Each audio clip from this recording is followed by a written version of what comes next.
Assalamualaikum warahmatullahi wabarakatuh, Sobat Misteri Senyum Mencekam. Untuk edisi cerita misteri kali ini adalah bagian terakhir atau bagian kelima dari sebuah kisah nyata misteri yang berjudul Terungkapnya Pesugihan di Balik Air Terjun. Simbah menarik nafas dan saya bisa merasakan penyesalan terlukis di wajahnya. Tepat pada saat itu, ekspresi Simbah mengingatkan saya pada seseorang yang terasa tidak asing. Ketika hendak membuka cerita, hujan tiba-tiba turun, kilat ikut datang menyambar. Kami terdiam menunggu Simbah melanjutkan ceritanya. Saya bisa melihat Simbah menggenggam album foto yang sempat saya dan Maharani lihat. Saya berbisik sedikit ke Maharani tentang album foto yang sempat kami lihat itu. Maharani hanya mengangguk dan sembari terus memperhatikan cerita Simbah. Malam itu, suasana ruang tamu di rumah Simbah menjadi cukup dingin dan sunyi. Hanya ada suara Simbah yang terdengar parau ketika menceritakan kelamnya kisah pesugihan dan kesedihan di keluarganya dulu. Dahulu, desa tempat Simbah tinggal lebih sulit dijangkau melebihi kondisi saat ini. Saat itu pepohonan masih sangat lebat dan berukuran besar. Jadi, untuk bisa sampai ke kota saja memakan waktu lama. Akses yang sulit ini membuat keadaan di desa tidak begitu baik. Dahulu keluarga Simbah itu miskin sekali. Hasil pertanian juga tidak selalu bagus, membuat kami harus berusaha lebih keras. Selain terpencil dan miskin, penduduk desa zaman dulu masih memegang kepercayaan kejawen kuno. Mereka percaya tentang magis dan mistik sebagai suatu kesatuan, terutama praktik pesugihan di balik air terjun.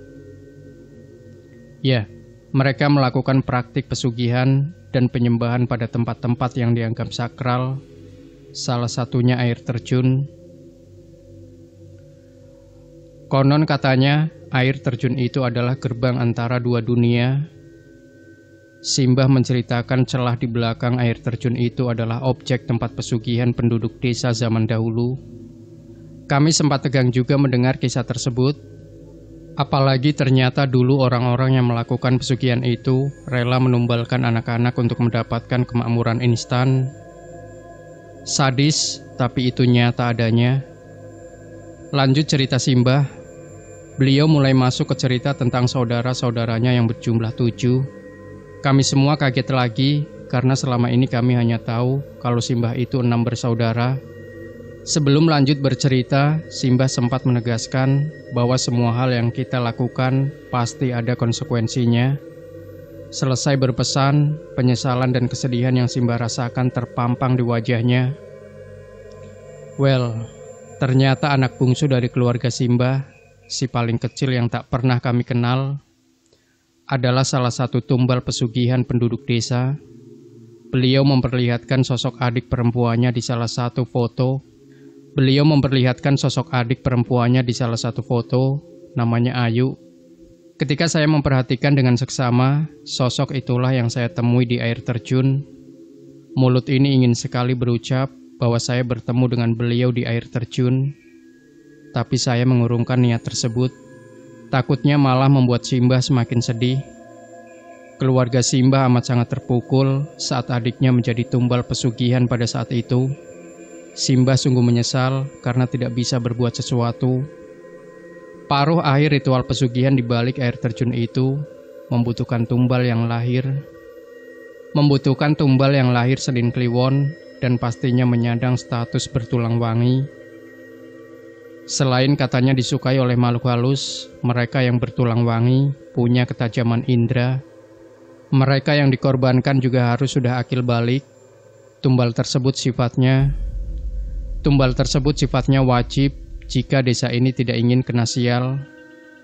Kesedihan semakin larut di wajah Simbah ketika menceritakan bahwa saat itu Mbak Ayu ikhlas menjadi tumbal pesugihan di air terjun demi keluarga dan desa. Simbah mengambil jeda dan kami hanya bisa terdiam.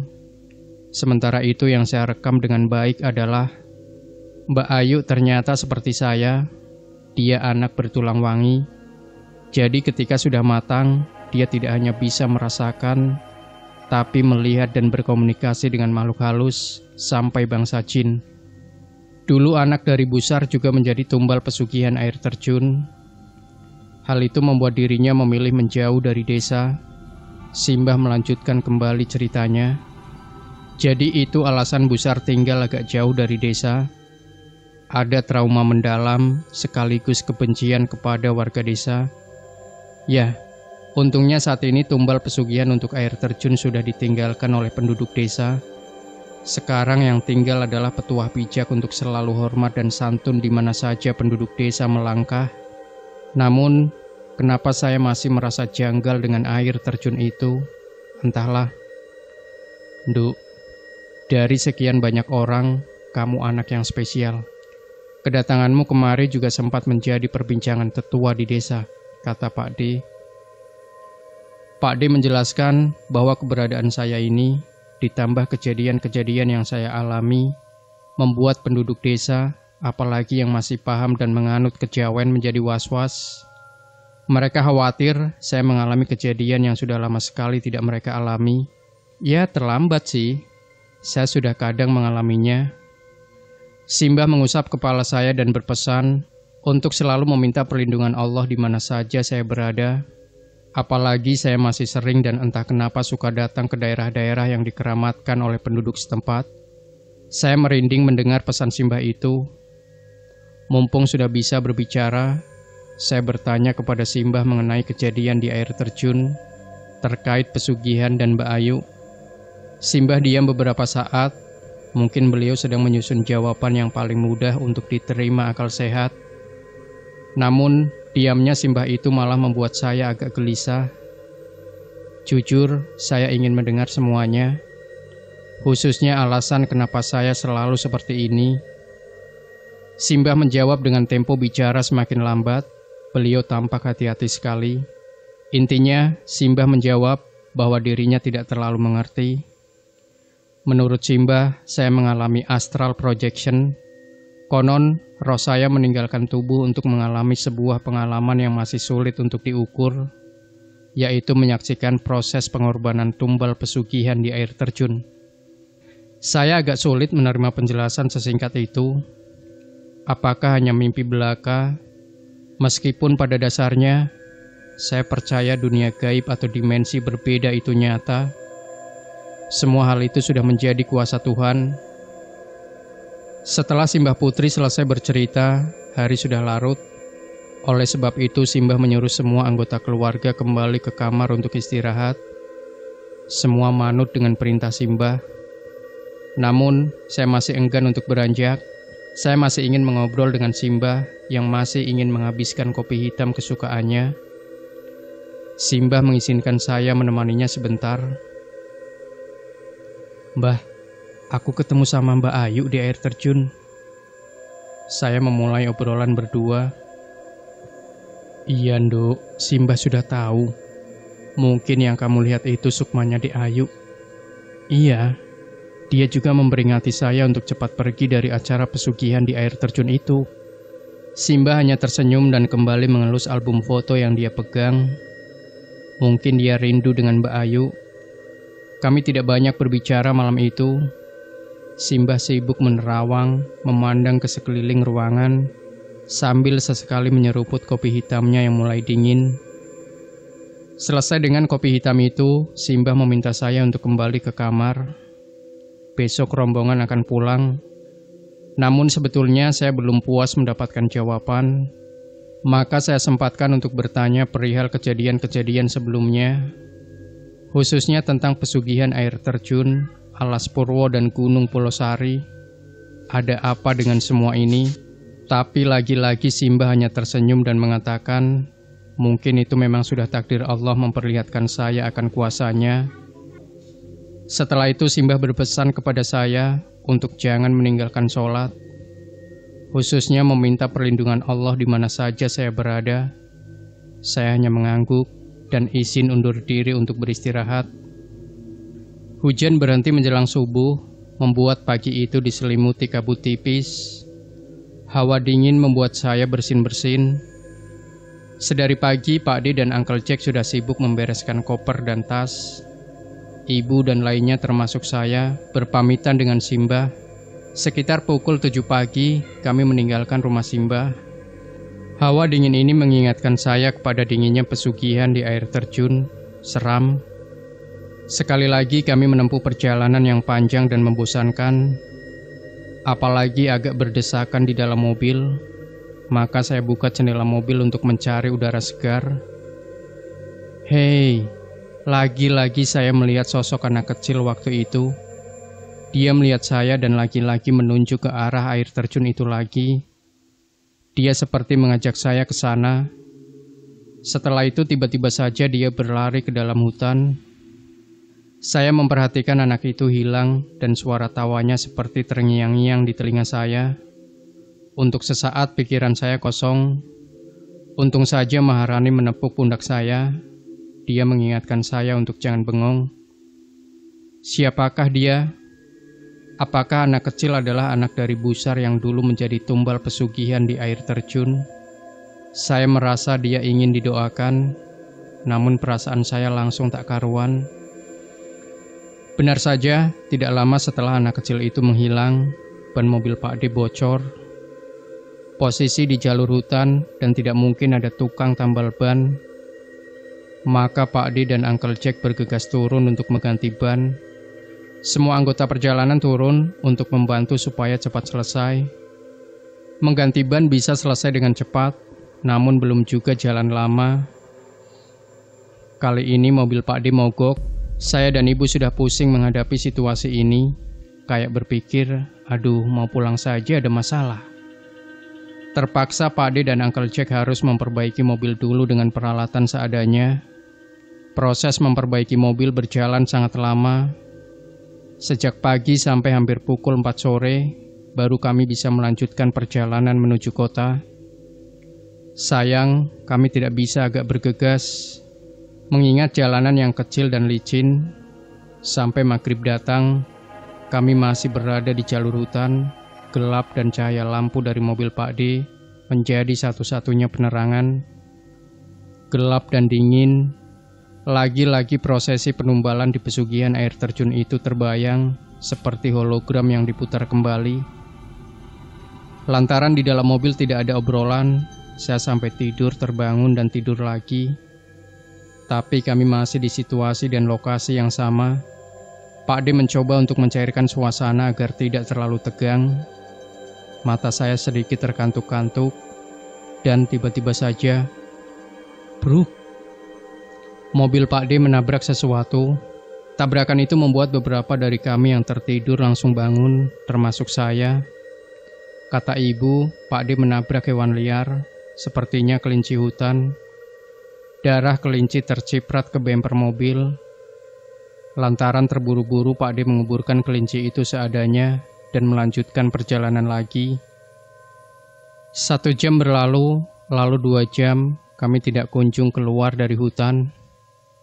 Aneh, padahal seharusnya sudah dekat dengan jalan besar. Pak D juga merasakan kecurigaan yang sama. Dia menghentikan mobil dan membahas situasi ini dengan Uncle Jack. Suara mereka terdengar serius. Tepat saat itu, perasaan janggal yang datang sebelum kejadian aneh muncul lagi. Kali ini saya ditampakkan sosok kakek-kakek tua di pinggir jalan. Wajah kakek itu setengah hancur. Dia berdiri sambil membawa lentera yang terlihat sangat tua. Saya merasa pernah melihatnya di proses penumbalan pesugihan di air terjun itu. Tanpa sadar, saya berteriak dan membuat kegaduhan di dalam mobil. Maharani mengecek situasi dan tidak melihat hal aneh di pinggir jalan. Yang dia lihat hanya hutan yang gelap gulita. Setelah saya agak tenang, gerimis mulai turun. Wah, bahaya nih, ucap Pak D. Dia segera menyalakan mobil sambil membaca doa-doa. Saya tidak tahu bahaya apa yang dimaksud. Tapi karena malam dan hujan, mungkin bahaya longsor. Jadilah kami melanjutkan perjalanan di tengah hujan yang semakin deras. Lagi-lagi Pak D harus rem mendadak. Ibu bertanya kepada Pak D, kok tiba-tiba ngerem? Pak D bilang tadi ada orang di tengah jalan, dan dia refleks untuk menginjak rem. Derasnya hujan juga cukup menghalangi pandangan. Ibu bilang tidak mungkin ada orang di tengah hutan dan hujan seperti ini. Pak D pun melanjutkan lagi perjalanan. Dan untuk kesekian kalinya, ini yang paling ekstrim. Di tengah hujan, ban mobil Pak D sedikit terperosok dan akhirnya nyangkut di tanah merah. Mau tidak mau, kakak dan Uncle Jack membantu Pak D dengan mendorong mobilnya keluar dari lubang. Ketika sibuk mendorong mobil, suasana di sekitar berubah drastis. Sekali lagi perasaan janggal itu menyergap saya. Tiba-tiba Maharani menggigil. Dia bilang kedinginan.